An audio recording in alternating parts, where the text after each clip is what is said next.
Capitol Report is a production of Senate Media Services. The Senate DFL is looking for ways to prevent gun violence.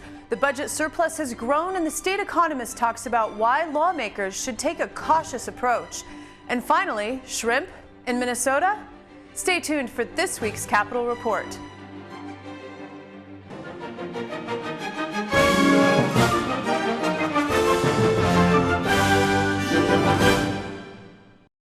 Welcome to this week's program. I'm Shannon Lurkey.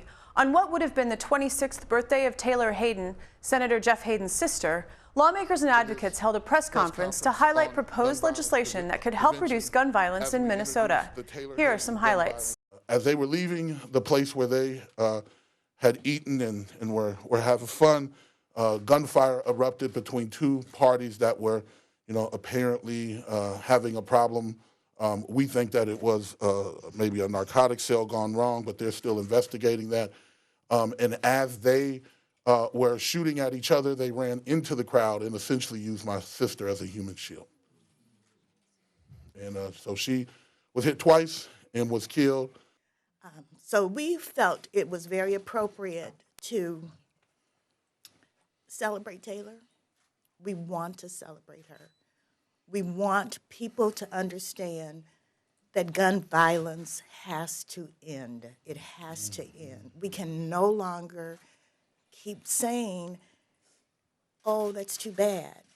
We have to say, let's stop it. Let's figure out ways to help all of us understand that we don't need to use a gun to settle our differences. We don't need to use a gun to make threats or to injure or hurt or kill someone. We don't need to do that. We are better than that. I come here today with the message that gun violence is not a those people problem. In my community, just this past weekend, spilling over into our neighbor city in St. Paul, more than 70 shots were fired following a brief dispute between a couple of parties inside of a nightclub.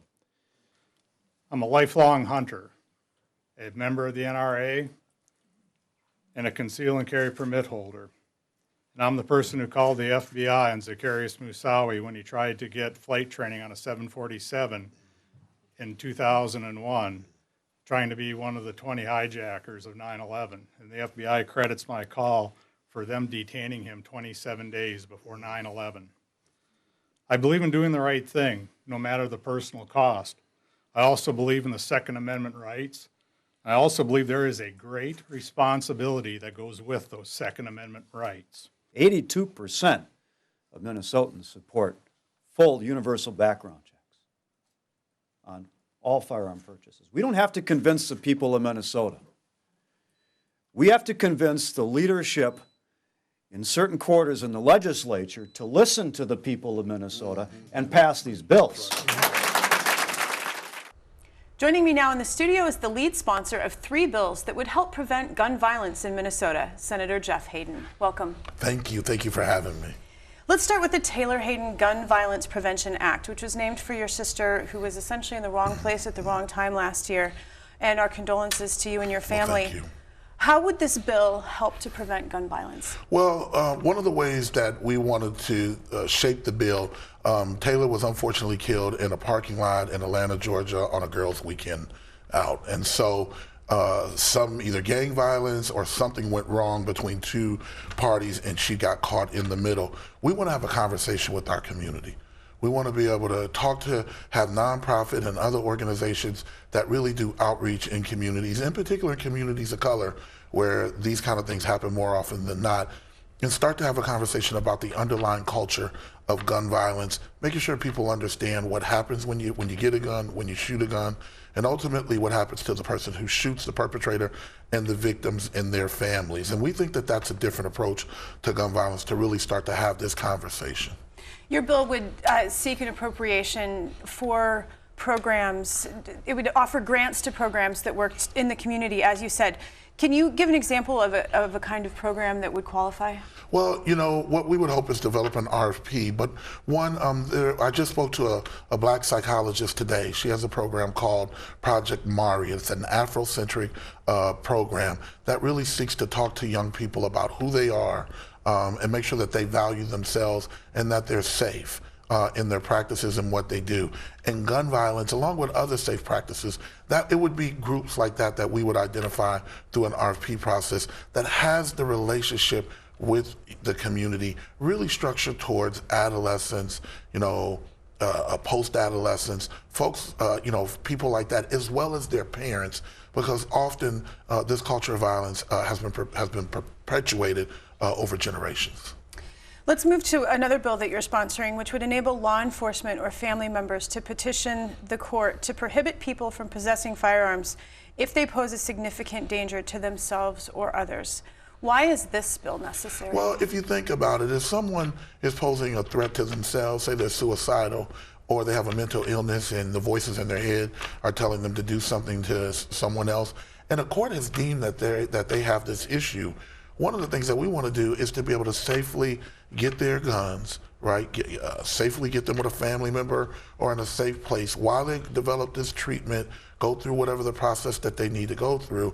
And then if the courts deems that everything is okay, they could get those back. But there is a lot of data that says that people have these thoughts, and to get a gun, that's one of the easiest ways to act on it. So it really is a common sense measure that says that someone has been deemed to be a threat to themselves or to someone else, that they don't have a gun in their hand. And there are a lot of stories where this has happened and that person has acted upon it because they had a gun, or there's stories in which people have said this is what they're going to do. Somehow law enforcement took their guns away initially just to make the place safe. They have come back to the law enforcement agency and they had no tools other than to give that person back their gun, and they went out and killed someone. But this law wouldn't really prevent somebody from going on the black market. Let's say they went through this process, their guns were taken. If they really, I mean, it would be harder, but it doesn't completely stop that. Yeah, well, that's like anything else. So what we're trying to do is to give more tools to mental health and other professionals in order for people to get the treatment that they need in order so that they don't harm them. If someone is, you know, bent on harming somebody, then yeah, I guess that we can say that just about anything if that's what they want to do. But we create laws. I don't care if it's helping people to stop smoking or if it is, you know, drinking and driving and others. If someone, we can create a law for a DUI, multiple DUIs, but if someone is, you know, bent on driving and drinking, then they'll find a way. So I typically don't let that stop us from developing good public policy. Your third bill would require background checks for all gun transfers. Mm-hmm. Does this essentially close the gun show loophole? That's exactly what it does. Right now, if you're a federally qualified licensed gun dealer, you have to get, the person who wants to buy a gun has to show you that they've had a background check, or you can run a background check on them. But there is a loophole that you could go to your local swap meet or your local flea market, you know, wherever, and you can buy a gun. We've actually seen where young people have been turned away from buying liquor, from buying cigarettes, from buying pornography, but could buy a gun, right? And those kind of things shouldn't happen, and we should be able to make sure that we know who we're selling guns to. I've heard some people express concern that a bill like this would prevent father to son or heirloom guns or gifting guns. Would it do anything with that? No, typically those things are what we really carve out: long guns, heirlooms. You know, that's not what we're trying to do. We're just trying to make sure that people who are, you know, have bad intentions or a history of either, say, mental illness where they've harmed themselves or they've had a history of harming people, that they can't have easy access to guns. So far, all of your co-authors on your bills are DFLers. Are you looking for some Republican support? We'd be glad to have bipartisan support on these bills. Unfortunately, it looks like special interest, the gun lobby, the NRA, kind of cast a really strong shadow on a lot of these bills. We're really hoping with the Taylor Hayden bill that doesn't happen, but the others, that has been the fight, and I think that that's a shame. You know, if you go out and you poll, overwhelmingly Minnesotans and people in the country want these kinds of things to happen, but unfortunately special interest gets in the way, and they score the votes, and legislators, you know, and I want to say this, I think that there are some real concerns that legislators have, but I also know that a lot of people have been affected from gun violence, so we're really hoping we could get past this kind of partisan gridlock and figure out what's the common sense thing to do to make sure that bad people don't get guns in their hands. Senator Hayden, I want to thank you so much for your time today. Thank you. I appreciate it.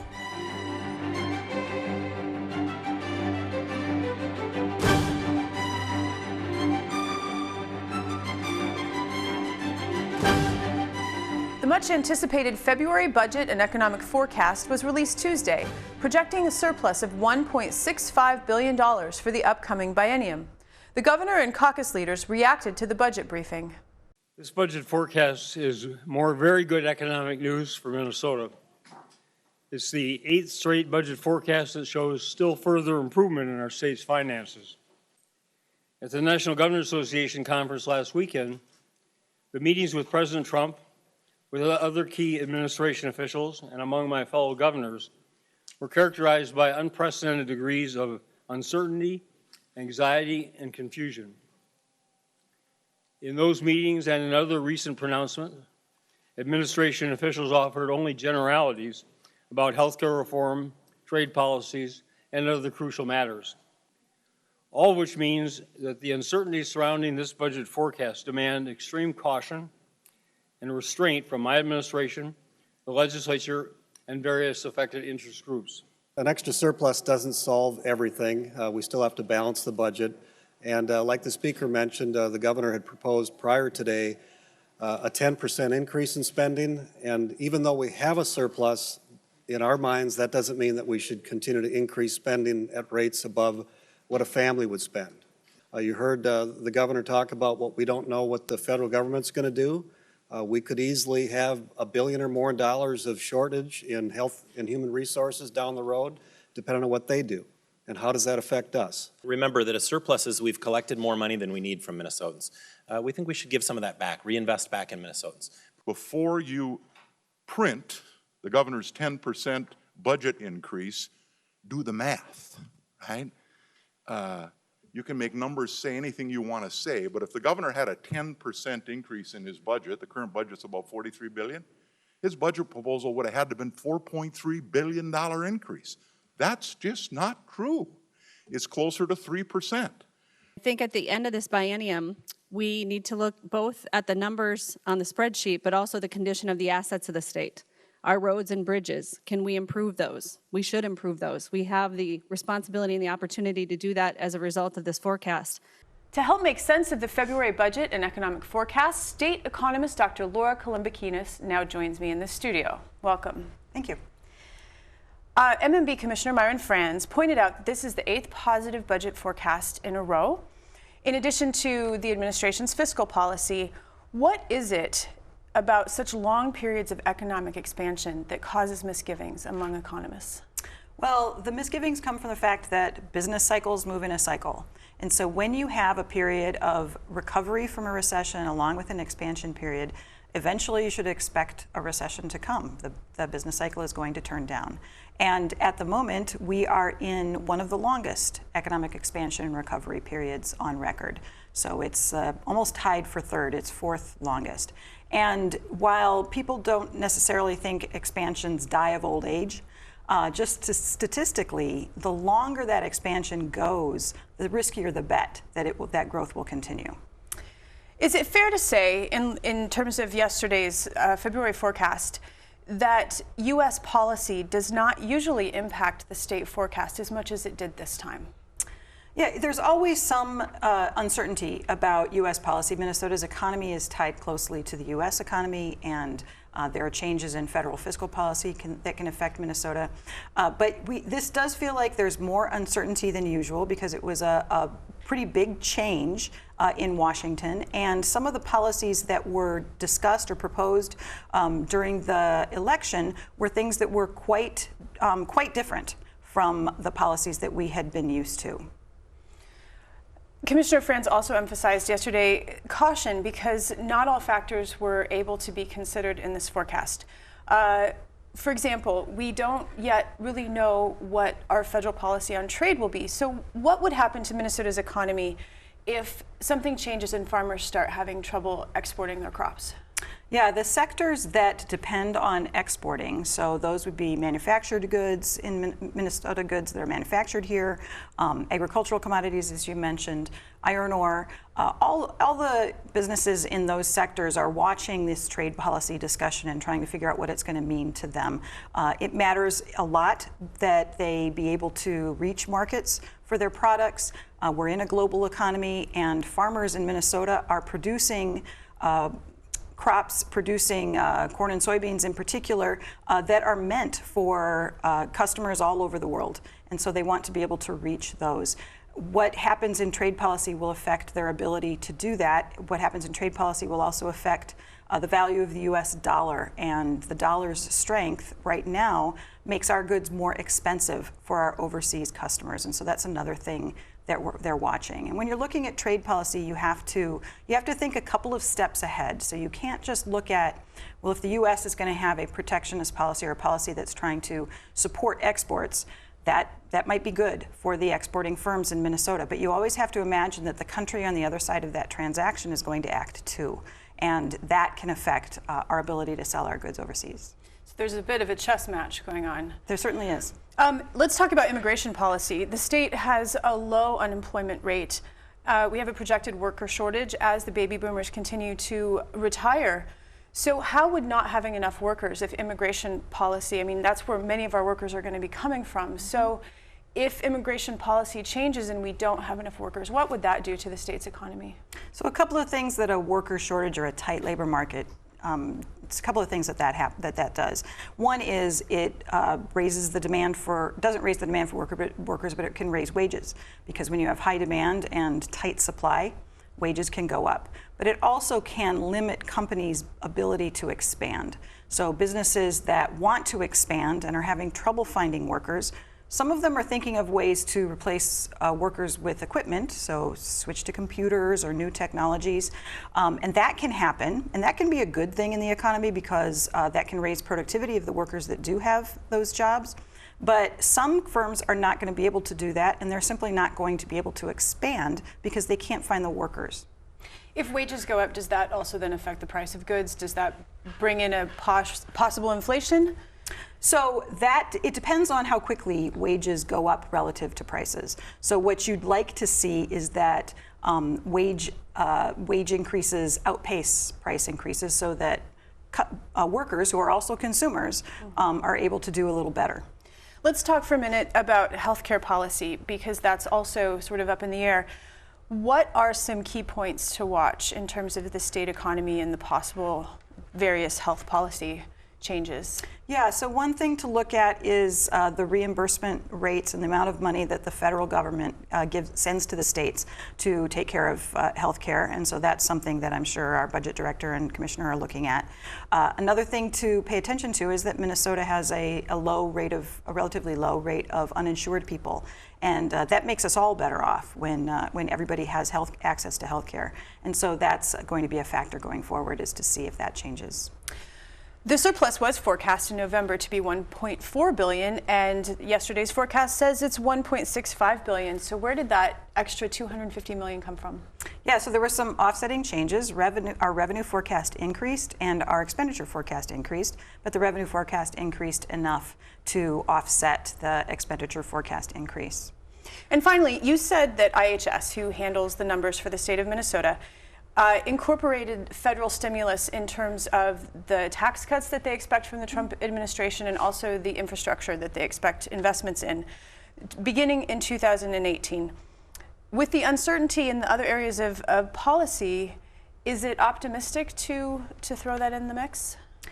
So IHS produces the U.S. outlook for us, and then we do the Minnesota outlook.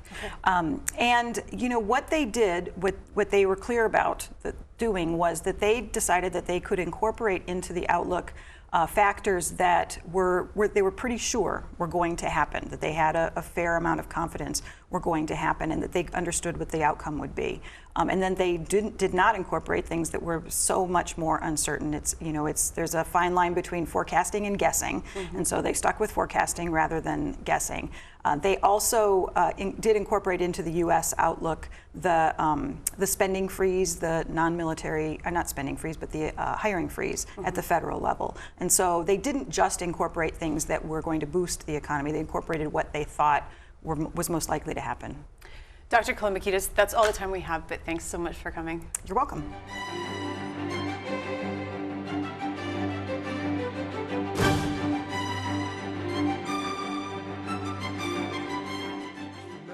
The Agriculture and Rural Development Committee recently heard testimony about a new agribusiness technology that could make Minnesota the leading shrimp producer in the United States. And we have scientifically confirmed that our technology will produce safe, abundant, clean, and antibiotic-free shrimp for the world. These shrimp are happy, they're healthy, and they really promise to provide the highest quality, safest, and most sustainable shrimp on the market. We have an incredible opportunity to seize control and market share of shrimp aquaculture in the United States. Our strategy for doing that, members of the committee, is to follow a proven model. The idea of having a center of excellence where there is genetics, hatchery, nutrition, veterinary science, processing, sales and marketing, and research and development, surrounded by multiple harbors. And as Brian said, we call a shrimp farm a harbor. The idea here is that these harbors would supply that central core of that and create this fully integrated company that would produce shrimp from hatching or from spawning all the way to the dinner table. According to a Minnesota Public Radio report, 90% of the shrimp consumed by Americans comes from abroad, and agribusinesses are considering ways to produce shrimp domestically. A bill that would provide incentives for shrimp farming in Minnesota is moving through the Senate, and the bill's author, Senator Bill Weber, now joins me in the studio. Welcome. Thank you very much. Good to be here. How did the idea of growing shrimp in Minnesota come across your radar? Well, I was first invited to a meeting in Gallatin, Minnesota by Ralco, the parent company of True Shrimp. And Ralco is a multi-generational, family-owned company, animal nutrition company in the area, in Gallatin, Marshall area. And they had acquired the rights for this raising system of shrimp, and it had been developed by a professor in Texas. And they had built a test facility at their headquarters. And a couple of years ago, I had my first meeting there and had a tour and an explanation of what they were actually trying to do. And what would your bill do to increase the likelihood that shrimp farming would begin to happen in Minnesota? Well, there's actually a production incentive there designed to produce so many cents per pound for shrimp raised. And I think it's important to remember, too, that the production incentive is not something that is given to them up front in hopes that they'll develop the shrimp industry. They actually have to be up, running, and have produced the shrimp before they would get any of that production incentive from the state of Minnesota. In addition, I have a couple of other bills sitting in tax committee that deal with some sales tax exemptions for the specialized equipment that is necessary, as well as changing the definitions so that the facility at the harbor, for example, where they would be raised, is actually qualified under aquaculture and thus agriculture for tax treatment. Aquaculture would be sort of a new area in Minnesota? No, there's actually existing legislation and definitions for aquaculture in Minnesota law already. I guess I just haven't heard about it. Is this bill sort of geared towards your district, or could anyone, say, begin producing shrimp and take advantage of these tax incentives? Anyone could take advantage of that. Now, the system obviously is fairly large, and actually the plans for True Shrimp itself really is designed not to just simply be southwest Minnesota, but to encompass a much larger area in Minnesota eventually. If the project continues to move forward and to be successful. Now, I understand, in addition to the fact that the meat would then be produced domestically, I understand there's also some medical benefits possible? That is correct. During the growing process, a shrimp is going to molt or shed its shell several times. Within the shell is a chemical called chitin, and from that they produce chitin, which has a medical application, particularly in stopping bleeding and also aiding in bone repair and healing. And so I think that that production has been limited with so many shrimp gathered out of the wild just due to a contamination issue. And in this scenario, the shrimp will be raised obviously under controlled circumstances, and they will be able to harvest those shells and use it in that process. A University of Minnesota impact study found that the industry would have a $48 million impact in southwestern Minnesota. What kinds of jobs will be created? Well, you're going to have a variety of jobs there. Initially, the construction itself of a harbor is going to be 9 acres under roof. And so you're looking at a $50 to $60 million investment just in terms of construction. But once the harbor is actually operating, you're looking at a staff of approximately 60 people. And so you'll have scientists, you'll have technicians, you'll have people that are doing more menial tasks of caring for the shrimp and that. But you also have a process whereby whereas you're bringing the water in, it has to be salt water, so there's a salinization process that goes on, and there's also a recapture process whereby they aren't changing the total volume of that water every day or every week or anything. They're actually recapturing much of that water and reusing it within the process. And so they'll be able to utilize a lot of different people in that scenario. Also, it's important to remember that they really are designing this to be a Minnesota business. In other words, this will be a first attempt to actually, and they've already been researching and have the process down, they will be dealing with a Minnesota company as far as the feed supply, using corn, wheat, soybeans in order to produce the food for the shrimp. They are working with another Minnesota company to develop the specialized harvesting equipment and processing equipment that's needed. Right now, with many of the shrimp that are grown in open ponds in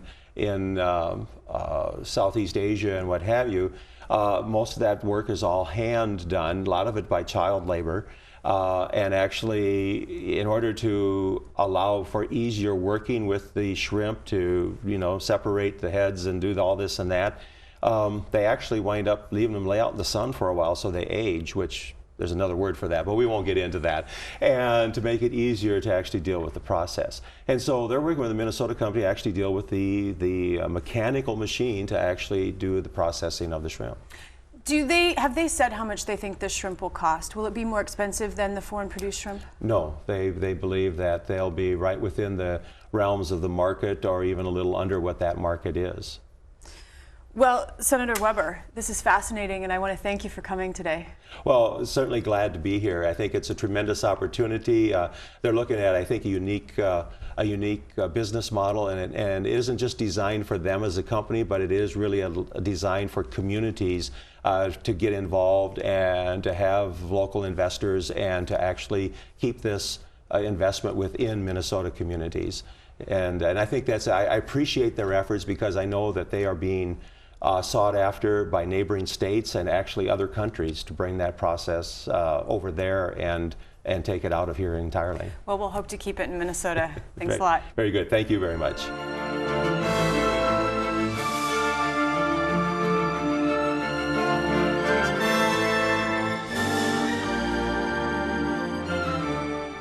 Join us again next week as we delve into more topics affecting Minnesotans.